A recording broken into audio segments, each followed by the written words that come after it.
Ika-4 na linggo ng PBA Philippine Cup. Dito sa linggo, ika-unang panalo ng mga teams na may pangarap.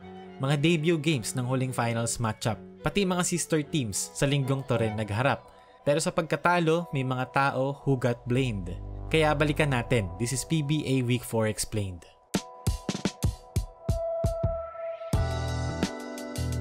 Unang laro ng linggo ay ang matchup between TNT tropang 5G kontra sa Road Warriors. Maganda pinakita ng NLEX young core. Si Cyrus Torres at JB Baguio parehas may 13 points. Tapos si Baguio pa double-double, 13 points, 12 rebounds. Then the usual naman si Robert Bolick despite struggling from the field, steady performance with 13 points and 6 assists. Para sa TNT naman si RR Pugoy ang top scorer nila with 12 points. Tapos yung iba naman medyo tahimik. Yung mga bayani ng finals parang back to earth this game. Pero well, ganito naman kasi talaga kahit cliche, meron talaga hangover minsan. And honestly, in my opinion, parang wala naman talaga masyadong interesting about this game na pag-uusapan. And parehas na teams, TNT at saka NLEX, nag-combine for 12 out of 59 sa tres. 20% lang yun combined. Parang parehas na teams masama yung gising or baka hindi masarap yung ulam nila. Yung tipo na onting sablay pa makakapagpatayo na ng extension sa Gateway Mall. Ang final score ay 91-74. Tambak, panalo ang NLEX. Sa second game, same thing. Though kagaya ng TNT, this will be Ginebra's first game sa conference ito. Kahit ayaw nilang aminin, they're obviously trying to bounce back from their loss kontra sa TNT sa finals. Pero move on na tayo. This game, ang talagang nag-standout ay si Japeth Aguilar with 30 points on 12 out of 15 shooting. Wala kasi talagang pantapat yung Terra Firma in terms of matchup. And another player for Ginebra who dropped an interesting stat line was Scotty Thompson with 11 points, 13 rebounds, and 7 assists. And ayoko sana itong pag-usapan kasi I genuinely feel bad for the guy. Pero si Jeremiah Gray, this was his first start sa matagal na panahon. He played very solid, had 6 points, made the right reads, and played solid defense. Pero nagkaroon siya ng injury scare late in the second quarter. I understand na considering his history sa injuries, medyo mapapaisip ka talaga.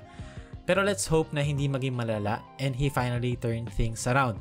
Actually, as of recording this video, ang balita is that despite swelling, parang okay naman. Ipapahinga lang talaga. Back to the game, final score ay 80-101. Ginebra got their first win at Terra Firma, pangatlong talo na nila this conference. Total of 1-3. Next game ay Blackwater kontra Northport. This conference medyo slow start si Cedric Bearfield pero bumawi siya sa game ito with 20 points to lead Blackwater. Susunod naman ay si Christian David with 19, tapos si BJ Andrade merong 14 points. Sobrang init ng Blackwater nung third quarter. Talagang doon nila binuhos lahat ng scoring nila, outscoring Northport 40-27. Tapos hindi na talaga nakabawi ang Northport. Ang dami rin nilang turnovers, 18 lahat. And for Blackwater, ang talagang nagpanalo sa kanila ay yung 3-point shooting nila, making 15 of them sa game na to. This is a solid bounce back win para sa Blackwater after a slow start sa conference na to. They finally got their first win ngayong Philippine Cup after talunin nila ang Northport 120-98.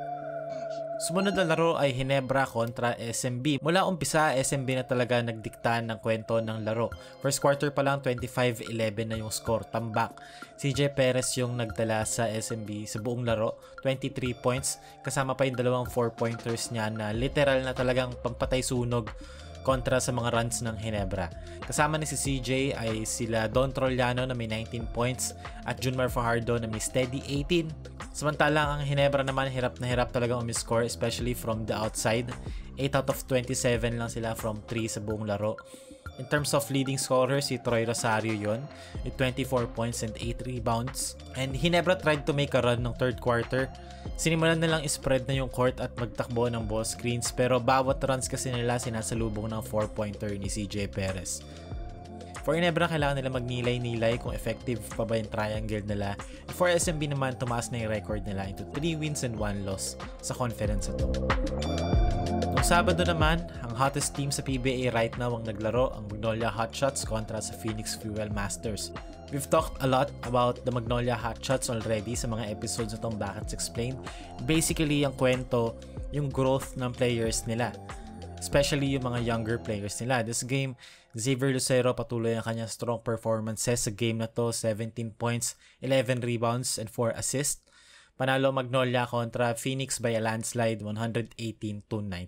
Pagdako naman ng linggo, Rain or Shine kontra Meralco.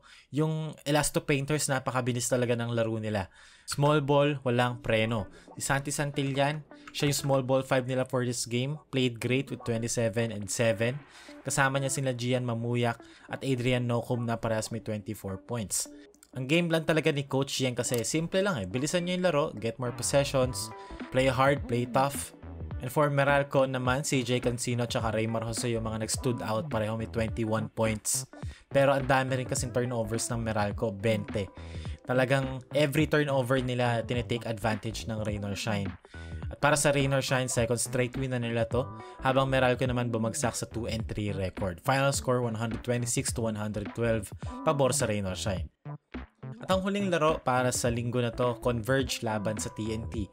Ang Fiber Xers, maganda at mabilis ang connection nila sa game na to after a 100-94 win. Bida rito sa game na to ay ang mga Justin, sina Baltasar at Arana. 43 points and 23 rebounds silang dalawa combined. Pero ang best player of the game ay si Justin Baltasar with 21 points, 12 rebounds, 7 out of 9 sa field. Very impactful sa game. Si Arana naman, very impressive din, 22 and 11. Para sa guards naman, Shawnee Winston tsaka Alex Stockton, parehas din na merong 19 points. For TNT naman si Calvin Oftana nabuhay ulit with 33 points, pero hindi talaga enough. Grabe talaga yung size and yung pag-dominate ng bigs ng Converge inside, especially Philippine Cup ngayon, all Filipino. Ang laking advantage to have those guys, yung mga Justin, for them. Back-to-back wins to para sa Converge habang 0-2 pa rin ng TNT after coming off a championship run last conference. Pag-usapan natin ang triangle offense ng Ginebra at kung effective pa ba ito. Now, pag-usapan natin yung game kontra sa San Miguel. First half, Ginebra only scored 30 total points. Majority na possession sila ng first half, triangle. Makikita natin dito, pass to the wing, hahanapin nila sa poste si Scottie Thompson, wala. So magka-flow sila sa triangle offense sila. Pinch post, Stephen Holt, Japet Aguilar. Sislipin ni Stephen Holt dito yung handoff, magka-cut siya. Basang-basa na ni Junmar. Turnover para sa Ginebra na naging fast break points para sa San Miguel. And again, sunod-sunod tong turnovers nila dito ng first quarter. Dito naman again, pass to the wing kay Troy. Okay? Yung pass to the top pa lang dito kay Ralph Koo, basang-basa na ni Wami Chongson. Buti hindi na steal. Then after nun, deflection, broken play. Diba, hindi mo naman hahanapin yung ganong tipo na shot attempt sa half-court offense mo. Dito naman again, triangle offense, pass to the top, pass to the pinch post. Okay, magka-cut through si Stephen Holt. Now, tinakbo nila lahat ng yon para sa alin? 18-foot Japet Aguilar jump shot. So, 'di ba? Hindi naman ako against sa triangle offense. Against lang ako sa triangle offense para sa team na to. Kasi itong team na to, nasasayang yung potential eh. Very talented sila eh. May mga playmakers sila, athletic yung wings nila. Hindi naman sila bad shooting team. Average shooting team lang sila. Pero kaya sila average shooting team kasi yung looks na nakukuha nila sa triangle offense, sa 3-point area, hindi optimal. I've always advocated for the triangle offense. Pero para kasi matakbong mo yun ng maayos, you have to have the right collection of players. Yung roster ng Ginebra ngayon is undeniably one of the deepest ones sa buong liga. They are talented, they are long, they are athletic, and they are dynamic. On paper, sobrang malakas sila. Pero bakit every time na naglalaro sila, parang palaging kulang? They need to make their offense faster and more open. Yan talaga yung name of the game ngayong 2025. At yan ang Week 4 ng Philippine Cup Explained.